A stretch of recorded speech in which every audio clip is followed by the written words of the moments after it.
Hello and welcome to another episode of How to Pixelmon. Oh my god, no! Oh yeah, creative mode. Anyway, let's hop on this Aerodactyl here.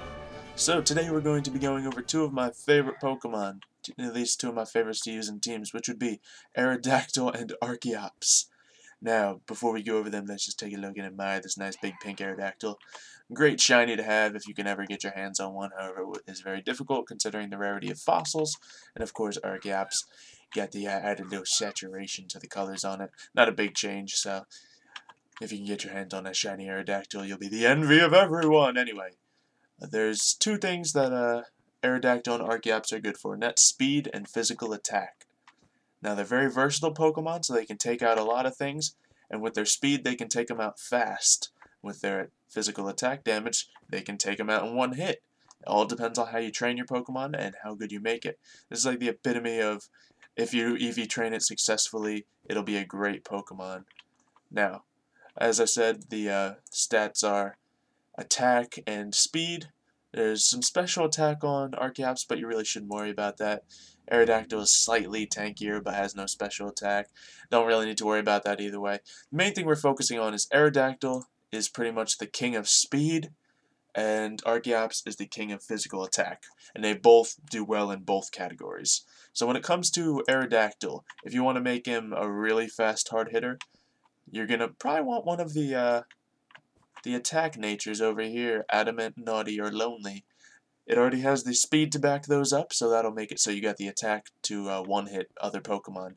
Now with Archeops, quite the opposite. You're gonna want one of the Jolly, Hasty, or Naive natures, and that'll give you the speed to back up that very high physical attack. Now, any of these natures on either Pokemon would be good. They're all desired stats that you would want to have. So if you go into the fossil maker and it's like, oh, I got an Aerodactyl with a jolly nature, gotta restart. Now, don't worry about that. It's still going to be a great Aerodactyl. It's just going to be able to outspeed everything it ever sees and touches. So you don't have to worry about that. Now, when it comes to these Pokemon, not only do their high stats in those specific areas make them desirable, but their move versatility does. Now, as I said before, they're not very tanky, so you kind of got to depend on getting the first hit and one-hitting the other Pokemon. Because chances are you're going to get one hit if anyone has anything that's good against you. And looking at the fact that it's a rock and flying type, there's a lot that's good against it, as I have listed over here. Rock type is good against them, so a good Stone Edge or even a Rock Throw will just drop them. Steel is good against them. Water is good against them. Electric is good against them, and Ice is good against them. And I can't break Ice. Oh well.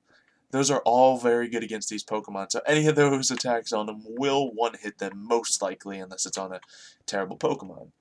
And you should never underestimate your opponent. So what you want to do is focus on getting that speed up so you can just take them out before they take you out. Anyway, let's look at the movesets on these guys. Now let's start with Archeops. Archeops is probably my favorite just because of the high physical attack he can get. But not this one, but the shiny one I have set up for you. Now, of course, they are both rock and flying types, so you're going to want to have a flying move and a rock move. Now you're going to want either wing attack or aerial ace as your flying move, or if you're lucky enough to get your hands on a fly HM, that'll be even better, and you can use that on either of them.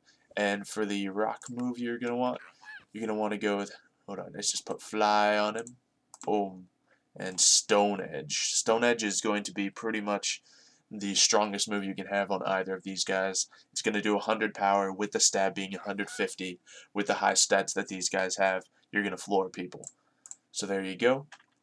Now, looking at the other moves Archeops has, right now I have Crunch and Dragon Claw on it. He also learns U-Turn.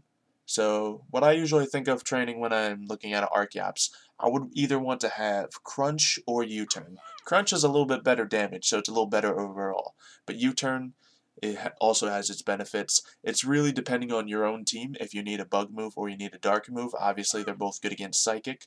But, you know, Dark is good against ghosts, and Bug is good against grass and poison.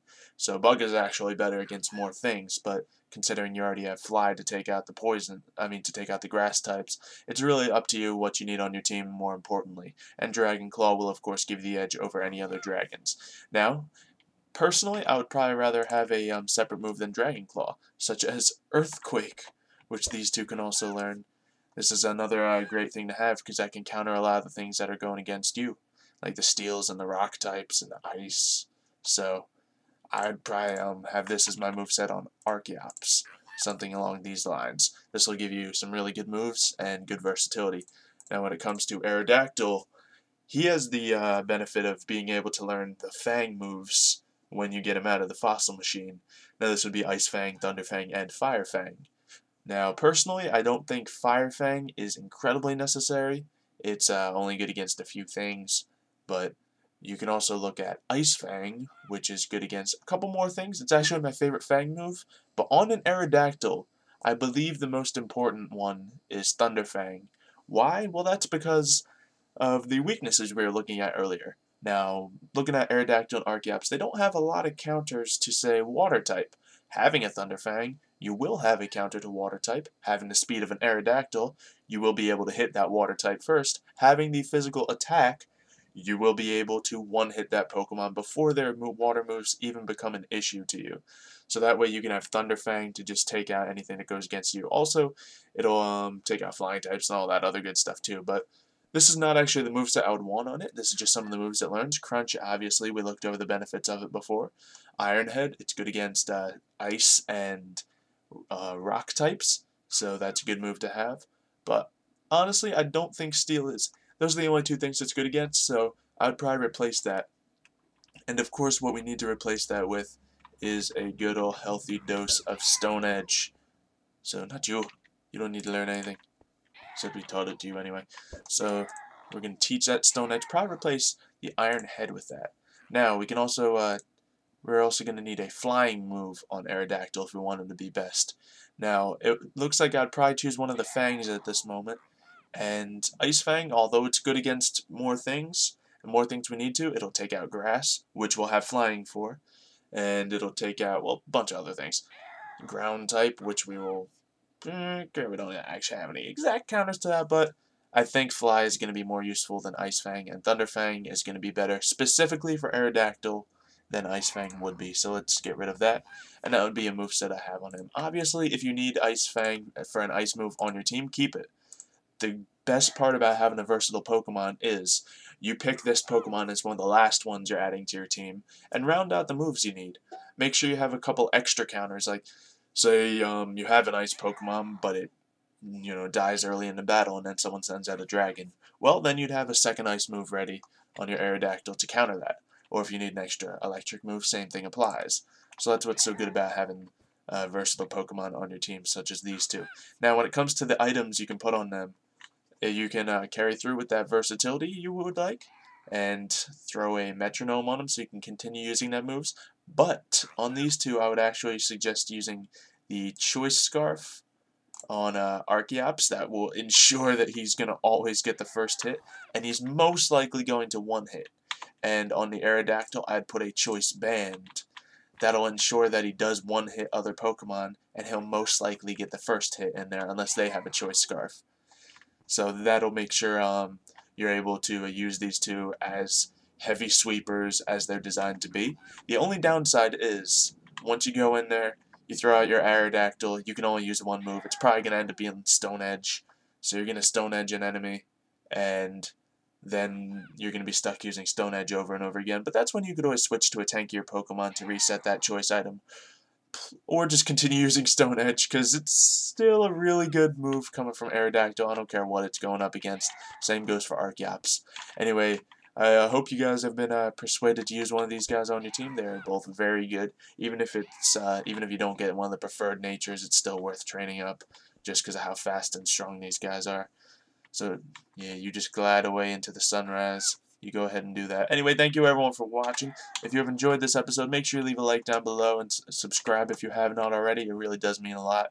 We've been doing great with these How to Pixelmons lately, and it's really nice that I can help people learn a little thing or two when they need to, even if I'm not a full expert myself. I can impart some of this knowledge to you. Anyway, make sure you leave down in the comments below which Pokemon you would like to see next. We got a bit of a list going on, but we're still going to need more, so make sure to leave those below so I can go over them, and you can know what to do with them. So, thank you once more, and I would like to say goodbye!